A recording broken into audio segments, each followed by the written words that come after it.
Holidays-nale, adu namma GT Holidays da. GT Holidays, South India's #1 travel brand. You know you are special when you're with GT Holidays. சென்னையில் இன்று 1 gram தங்கம் 90 ரூபாய் உயர்ந்து 10,950 ரூபாயாக அதிகரித்துள்ளது. சவரனுக்கு 720 ரூபாய் அதிகரித்து ஒரு சவரன் தங்கம் 87,600 ரூபாயாக உயர்ந்துள்ளது. சென்னையில் கடந்த ஒரு மாதத்தில் மட்டும் ஆபரண தங்கத்தின் விலை சுமார் 10,000 ரூபாய் அதிகரித்துள்ளது.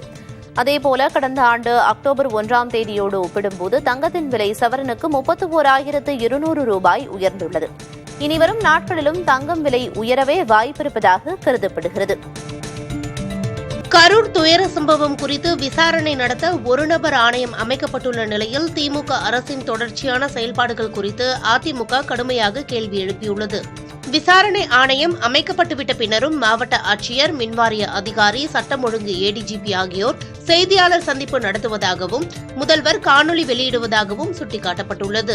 மேலும் வருவாய் செயலாளர், மருத்துவத்துறை செயலாளர், டிஜிபி உள்ளிட்ட உயர் அதிகாரிகள் கூட்டாகவும் இறுதியாக முன்னாள் அமைச்சர் செந்தில் பாலாஜி வரை தனிப்பட்ட முறையிலும் விளக்கம் அளிக்கின்றனர் என அதிமுக குறிப்பிட்டுள்ளது. விசாரணை ஆணையம் செயல்பட தொடங்கிய பிறகு அரசு அதிகாரிகள் மற்றும் ஆளும் கட்சியினர் பொதுவெளியில் இதுகுறித்து பேசுவது நீதிமன்ற அவமதிப்பிற்கு சமம் என்றும் அதிமுக விமர்சித்துள்ளது. திருப்பதி ஏழுமலையான் கோயில் பிரம்மோற்சவ வீதி உலாவில் ஆழ்வார்கள் வேடமணிந்த சிறுவர்கள் வடகலை நாமம் அணிந்து வந்தது சர்ச்சையாகியுள்ளது. பிரம்மோற்சவத்தை முன்னிட்டு நடைபெற்ற விழாவில் தனியார் பள்ளி மாணவர்கள் சிலர் 12 ஆழ்வார்களின் வேடமணிந்து பங்கேற்றனர். தென்கலையைச் சேர்ந்த ஆழ்வார்கள் வேடமிட்ட அவர்கள் வடகலை நாமம் அணிந்து வந்தது தென்கலை பிரிவினரிடையே அதிருப்தியை ஏற்படுத்தியுள்ளது.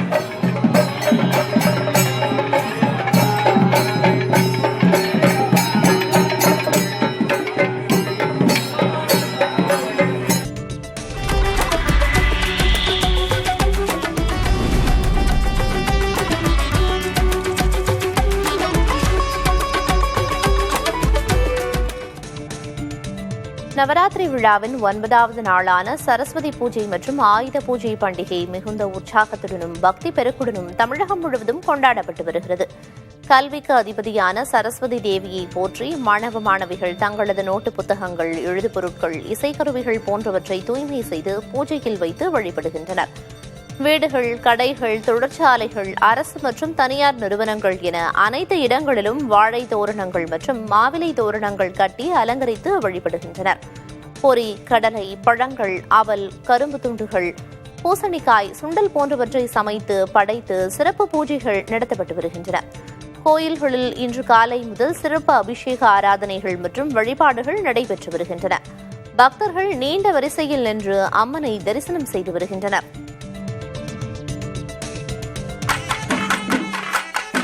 குலசேகரன்பட்டினம் முத்தாரம்மன் கோயில் தசரா திருவிழாவின் சிகர நிகழ்வான சூரசம்ஹாரம் நாளை நடைபெறுவதையொட்டி லட்சக்கணக்கான பக்தர்கள் குவிந்து வருகின்றனர்.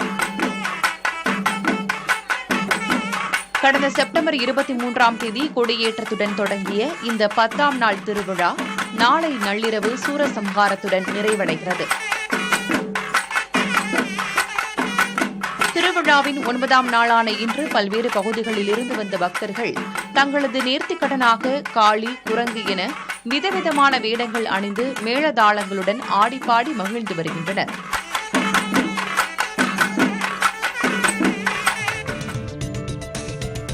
நாட்டின் மொத்த உள்நாட்டு உற்பத்தியில் உயர்ந்த, குறைந்த வருவாய் கொண்ட மாநிலங்கள் இடையே அதிக இடைவெளி காணப்படுவது கவலைக்குரியது என நிதி ஆயோக் துணைத் தலைவர் சுமன் பெரி தெரிவித்துள்ளார். உயர் வருவாய் கொண்ட மாநிலங்கள் நாட்டின் ஜிடிபிக்கு 44 விழுக்காடு பங்களிக்கின்றன என்றும், குறைந்த வருவாய் கொண்ட மாநிலங்கள் வெறும் 19 விழுக்காடு மட்டுமே பங்களிப்பதாகவும் தெரிவித்துள்ளார்.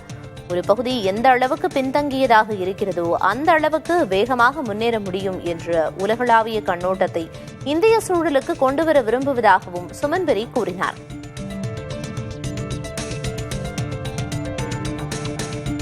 சீனாவின் தேசிய தினத்தை அந்நாட்டு மக்கள் உற்சாகமாக கொண்டாடினர். தலைநகர் பெய்ஜிங்கில் உள்ள டியானன்மென் சதுக்கத்தில் பிரம்மாண்டமான கலை நிகழ்ச்சிகளும் ராணுவ அணிவகுப்பும் நடைபெற்றன. 1949ஆம் ஆண்டு அக்டோபர் 1ஆம் தேதி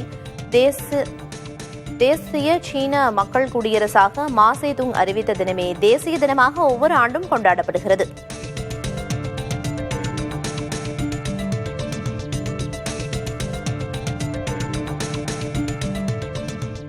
சீன தேசிய தினத்தையொட்டி அந்நாட்டுக்கு மக்களுக்கு விண்வெளியில் இருந்து வாழ்த்துச் செய்தி வழங்கப்பட்டுள்ளது. விண்வெளியில் சீனா அமைத்துள்ள மையத்தில் உள்ள வீரர்கள் இந்த வாழ்த்துச் செய்தியை அனுப்பியிருந்தனர். எல்லாவற்றையும் ஒளிர வைப்பது தாய்நாடு, ஐ லவ் சீனா ஆகிய வாசகங்கள் பொறிக்கப்பட்ட சட்டையை அவர்கள் அணிந்திருந்தனர். அமெரிக்கா, ரஷ்யா உள்ளிட்ட நாடுகள் இணைந்து சர்வதேச விண்வெளி மையத்தை அமைத்துள்ள நிலையில் சீனா மட்டும் தனக்கென ஒரு விண்வெளி மையத்தை அமைத்து ஆய்வுகள் செய்து வருகிறது.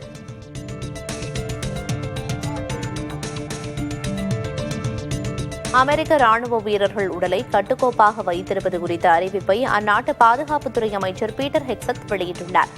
உடல்நிலையை சீராக பேணி காக்க கடும் கட்டுப்பாடுகளை கொண்ட இந்த அறிவிப்பை பின்பற்றாத ராணுவ அதிகாரிகள் தங்கள் பதவியை ராஜினாமா செய்யலாம் என்றும் அவர் தெரிவித்தார். அமெரிக்க ராணுவத்தில் உயர் அதிகாரிகள் தொந்தியும் தொப்பையுமாக இருப்பதாகவும் உடலை சரியாக பராமரிக்கவில்லை என்றும் புகார்கள் உள்ள நிலையில் இந்த அதிரடி அறிவிப்பை அமைச்சர் ஹெக்ஸத் வெளியிட்டுள்ளார்.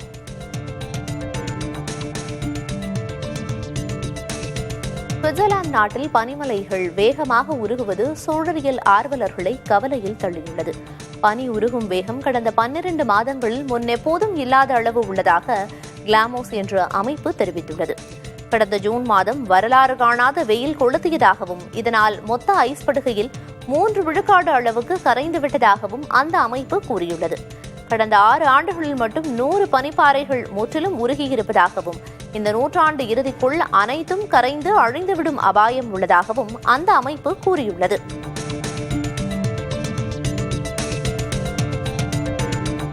சுற்றுச்சூழல் மாசுபாடு 30 விழுக்காடு குறைந்தால் பல்வேறு வாழ்வியல் நோய்களின் பாதிப்பு குறையும் என டெல்லி ஐஐடி தெரிவித்துள்ளது.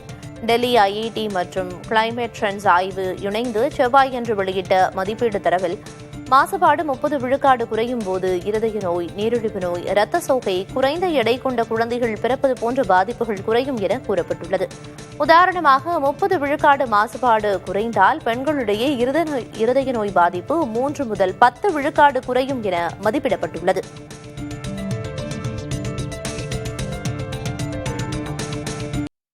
மத்திய பிரதேச மாநிலம் சிந்த்வாராவில் கடந்த 15 நாட்களில் 6 குழந்தைகள் சிறுநீரக செயலிழப்பால் உயிரிழந்திருப்பது அதிர்ச்சியை ஏற்படுத்தியுள்ளது. அவர்களுக்கு அளிக்கப்பட்ட இருமல் மருந்து சிறுநீரக செயலிழப்பிற்கு காரணமாகி இருக்கலாம் என கருதப்படுகிறது. இந்த சம்பவத்தை அடுத்து கோல்ட்ரிப் மற்றும் நெக்ஸ்ட்ரோல் டிஏஎஸ் ஆகிய 2 இருமல் மருந்துகள் விற்பனைக்கு மாவட்ட ஆட்சியர் ஷீலேந்திர சிங் தடை விதித்திருக்கிறார். சிறுநீரக செயலிழப்பிற்கு விஷத்தன்மை கொண்ட மருந்துகளே காரணம் என ஆட்சியர் கூறியுள்ளார். மேலும் இதுகுறித்து விரிவாக விசாரிக்க ஐசிஎம்ஆர் எனப்படும் இந்திய மருந்து ஆராய்ச்சி கவுன்சில் நிபுணர்களும் வரவுள்ளனர்.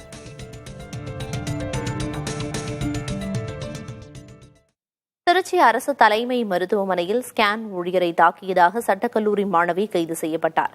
வரிசையில் நிற்காமல் உடனே ஸ்கேன் எடுக்க வேண்டும் என அவர் வற்புறுத்தியதாகவும் ஊழியர் வில்லியம் சார்லஸ் மறுத்ததால் தாக்குதல் நடத்தியதாகவும் கூறப்படுகிறது. சட்டக்கல்லூரி மாணவி கிரிஜா மீது அரசு ஊழியரை பணி செய்ய விடாமல் தடுத்தல் என்பன உள்ளிட்ட 8 பிரிவுகளின் கீழ் வழக்கு பதிவு செய்யப்பட்டுள்ளது. நாளைக்கு கட்சி தொடங்குபவர்கள் முதல் நாளே நாற்காலியை செய்து கொள்வதாக அமைச்சர் ஏவவேலு விமர்சித்துள்ளார்.